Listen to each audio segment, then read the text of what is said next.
Hey, it's Dr. Toby here. I want to help weightlifters and powerlifters who have wrist pain to strengthen your wrist, strengthen your grip, and feel better when you're doing things like simple bench presses or trap bar lifts and all kind of exercises where our wrist can be the weak point and the weak link that stops us from having a great lift and PRing or setting new records and how much we can lift. So let's jump right into this video. One of the things you want to think about for strengthening your wrist is first doing some pre-workout treatments to help mobilize your wrist. And you also want to do this kind of treatment that I'm about to show you right after your workout as well, especially if even after having the wristbands and all those kind of things still cause there to be some wrist pain or discomfort. Think about doing this simple exercise. It's called a wrist distraction. So you're going to take your hand and you're going to put your index finger and your thumb right around that wrist, and you're going to distract that wrist, pulling it apart. So this is going to be very good both pre and post workout.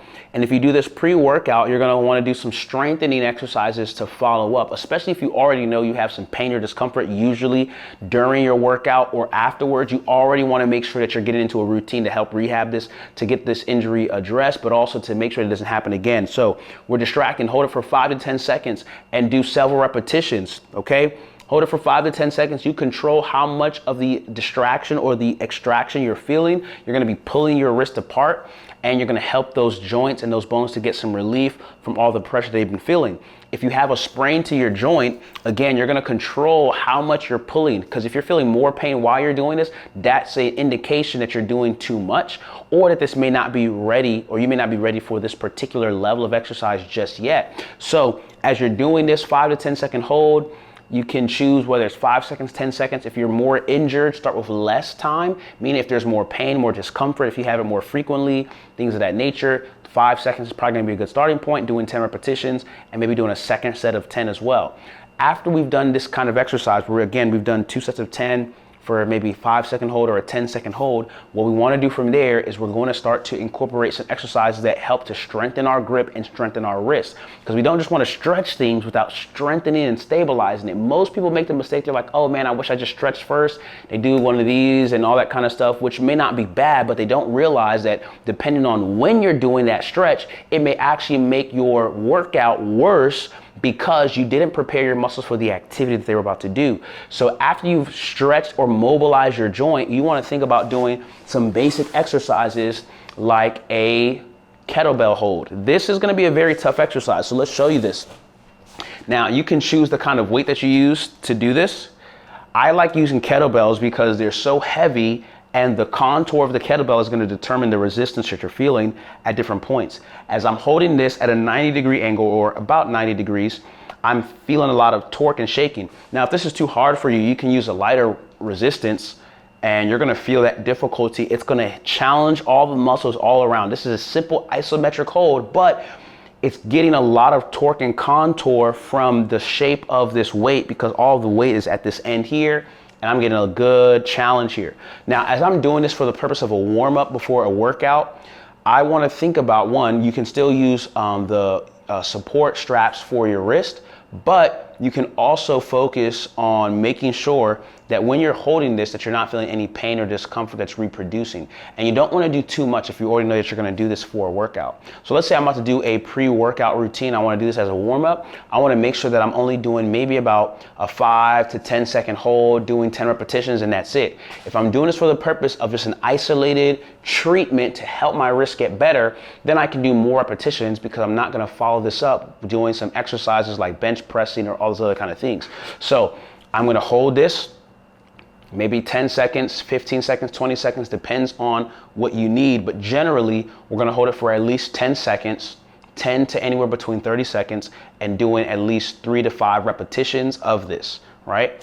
And that's going to be a very effective exercise to build the strength of your wrist. Most people are going to jump immediately to wrist curls, and what they're going to try to do is use the heaviest weight possible to help their wrist. But understand that your wrist muscles are and forearm muscles are very small muscles that typically aren't as strong or trained at the same rate as other big major muscles like your biceps, your traps, and all that other kind of stuff. So if you're going to do wrist curls, which is a very good exercise to do, you want to make sure that you do it effectively. Now, I like using kettlebells, but you can use a dumbbell, you can use resistance bands. Let's show you how to do it with a resistance band.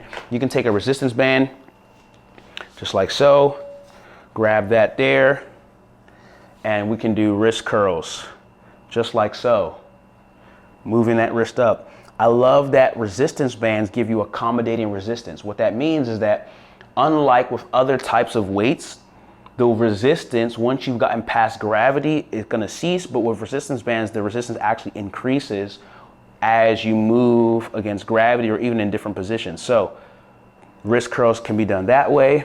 You can do wrist curls this way, making sure we're not getting the elbow involved. You really got to pay attention to where the axis of movement is, meaning where the movement is happening. We don't want to be doing this and calling it wrist curls while I'm having a lot of movement right at the elbow as well. Even though I am seeing some movement there, it's minimizing the effectiveness of what you're doing. So this is how we're going to strengthen those tendons and strengthen the muscles as well. We can do this, like I said, with this as well. We can do just like so. And we can do a curl this way.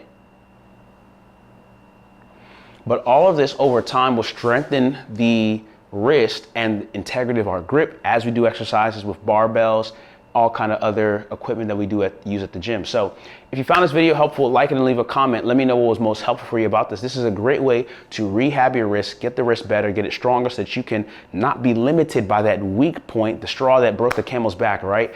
You don't want that to be your wrist that breaks up your entire form because the wrist is weak, or you're doing bench presses with your elbow or with your wrist all flexed or extended back and causing pain or discomfort as you try to PR and hit new records and all that kind of stuff. So like this video if you found it helpful, and leave a comment. Let me know what was most beneficial for you about this video. You can also subscribe to our channel because we make videos for how you can stay healthy, pain-free, fit, and mobile, and discover the wealth that starts with your health. As you're an active person, I'm sure you already know that health is truly wealth. And if you want to get connected to more content to help you stay educated and aware of how to optimize your fitness, hit the subscribe button, and I can't wait to see you guys in the next video. It's Dr. Toby signing off, and thanks for subscribing. See you guys later.